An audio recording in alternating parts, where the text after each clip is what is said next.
ഉരുളക്കിഴങ്ങും കായും കൂടി മെഴുക്കുവരട്ടി വെക്കുക കേട്ടോ. നേന്ത്രക്കായ തൊണ്ട് കളഞ്ഞിട്ടാണ് കേട്ടോ എടുക്കുന്നത്. തൊണ്ട് കളഞ്ഞ കായും ഉരുളക്കിഴങ്ങും നമ്മൾക്ക് വെള്ളത്തിലേക്ക് അരിഞ്ഞിടാം. നല്ല പോലെ കഴുകി എടുത്ത് വയ്ക്കാം. എണ്ണ ചൂടാവുമ്പോൾ ഉള്ളിയും വെളുത്തുള്ളിയും അരിഞ്ഞത് ഇട്ട് കൊടുക്കാം. അതൊന്ന് പാകമായി വരുമ്പോൾ ആവശ്യത്തിന് കറിവേപ്പിലയും കൂടി ചേർത്ത് കൊടുക്കാം കേട്ടോ. ഇതൊന്ന് മൂത്ത് വരുമ്പോൾ എരിവിനാവശ്യമായ മുളക് പൊടിയും മഞ്ഞൾപ്പൊടിയും ചേർത്ത് കൊടുക്കാം. പൊടികളുടെ പച്ചമണം മാറി ഒന്ന് മൂത്ത് വരട്ടെ കേട്ടോ. പ്രത്യേകിച്ച് കായും ഉരുളക്കിഴങ്ങും മെഴുക്കുവരട്ടി കഞ്ഞിയുടെ കൂടെ കഴിക്കാൻ നല്ല ടേസ്റ്റാണ് കേട്ടോ. ഈ നുറുക്കി വെച്ച കഷ്ണങ്ങൾ ഇതിലേക്ക് ഇട്ട് കൊടുക്കുക. ആവശ്യത്തിന് ഉപ്പ് ചേർത്ത് കൊടുത്തിട്ട് നല്ലപോലെ ഇളക്കി യോജിപ്പിച്ചെടുക്കാം. വെള്ളമൊന്നും ഒഴിക്കണില്ല കേട്ടോ. മൂടി വെച്ച് ആവിയിൽ വേവിച്ചെടുക്കാം.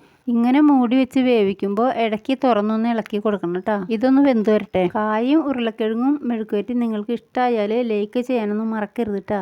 ഇഷ്ടപ്പെട്ടാൽ സബ്സ്ക്രൈബ് ചെയ്യാനൊന്നും മറക്കരുത് കേട്ടോ. ഇത് നല്ലൊരു മെഴുക്കുവരട്ടിയാണ്. എല്ലാവരും ഇത് ചെയ്ത് നോക്കണം. കഞ്ഞി കുടിക്കാനൊക്കെ നല്ല മെഴുക്കുവരട്ടിയാണ് കേട്ടോ. അടുത്തൊരു വീഡിയോ ആയിട്ട് വീണ്ടും വരാം.